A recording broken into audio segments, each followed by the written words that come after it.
Donald Trump is now deporting U.S. citizens, or at the very least, he is deporting their mothers and allegedly giving them no choice but to bring their kids with them, even if there are other family members in the U.S. willing and able to take the kids in. Right? And with that, the citizens in question, they're 2, 4, and 7 years old. And notably, one of them is reportedly suffering from a rare form of metastatic cancer, with lawyers claiming he's been sent away without medication or doctors being consulted, despite ICE knowing about his condition. Also, one of the mothers, she is said to be pregnant, and she was allegedly deported without ensuring any continuity of prenatal care or medical oversight. Now, with all of that said, as of recording, the Trump administration hasn't really responded to those allegations, but it has, however, defended itself against the accusation of deporting U.S. citizens, with them saying that the women were unauthorized immigrants and claiming that they had taken their citizen children with them by choice. And this is, you had Secretary of State Marco Rubio, for example, telling Meet the Press this weekend. 3 U.S. citizens, ages 4, 7, and 2, were not deported. Their mothers, who are legally in this country, were deported. But one of the problems with that is that in all 3 cases, lawyers say that the women were arrested at routine check-ins, given almost no opportunity to speak with lawyers or their family members, and then deported within 3 days or less. And so with that, you have people like this one lawyer with the National Immigration Project accusing the government of purposefully manipulating facts, and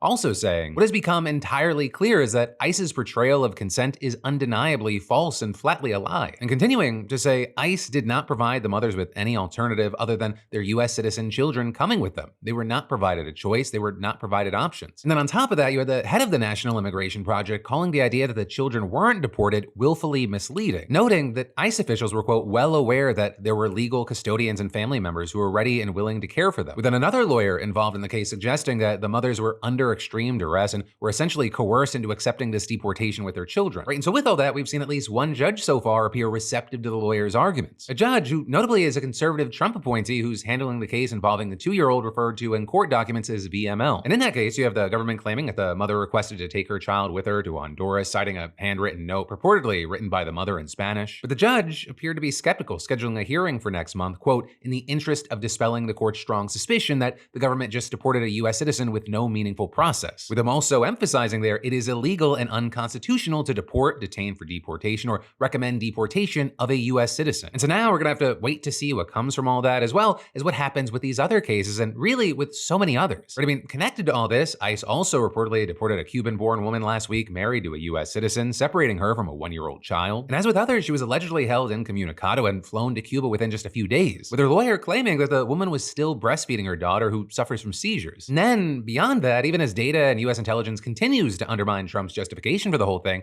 the administration has just kept ramping up its mass deportation efforts. So seeing, for example, last week, nearly 800 immigrants being arrested as part of a 4-day operation in Florida. And then just this weekend, more than 300 law enforcement officers from at least 10 federal agencies raided an underground nightclub in Colorado, arresting more than 100 people authorities said were undocumented immigrants. With also another interesting aspect of this being, the push to get the numbers that Trump promised deported is reportedly not even close to being reached, despite the lack of due process, which in itself has become more and more alarming to many. U.S. citizens have been mistakenly detained, and in some instances, they've even received official paperwork telling them to leave the country. It's also now been revealed that Mahmoud Khalil, the pro-Palestinian activist and legal permanent resident, was detained without an arrest warrant last month. And then, of course, there's the case of Kilmar Abrego Garcia, who was sent to El Salvador despite a court order barring his removal, with there, of course, being bigger questions about the legality of the other deportations there as well. Which I will say, this is me shifting from the news to now my opinion. Going into this administration, I was expecting the worst. I was hoping for the best, but just the pure chaos of all this, the mishandling from the administration, it's been kind of wild to watch. Because with the 2024 election, one of the biggest winning issues for Trump was around illegal immigration. There was that and his economic promises. But since he's been president again, right, it's been over 3 months now when rubber has met the road and people have been seeing how things are being done. It's not popular. You've got new polls saying that 43% approve of his handling of the economy, with then only 31% supporting his handling of the deportation of Kilmar Abrego Garcia. With then Trump's response to the bad polling recently being him posting on Truth Social, these people should be investigated for election fraud, and add in the Fox News pollster while you're at it. With him calling the New York Times poll and the ABC Washington Post poll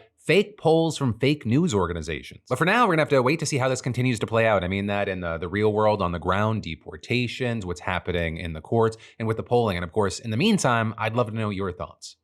Hey, thanks for watching, and I hope you enjoyed this clip from the full Philip DeFranco show. And also, a big thanks to Squarespace for sponsoring our Clips channel. Turn your passion into profit over at squarespace.com/Phil, or use the QR code. Because whether you're launching a business or a lucrative side hustle, your website is your digital business card. It's the only space where you control the story, no algorithms or distractions. And with Squarespace, it's so easy because they got a ton of stunning professional templates with drag and drop editing that makes site design incredibly simple, no coding required. So get started for free at squarespace.com/Phil, or scan the QR code on screen and use code Phil for 10% off when ready to launch. Squarespace.com/Phil.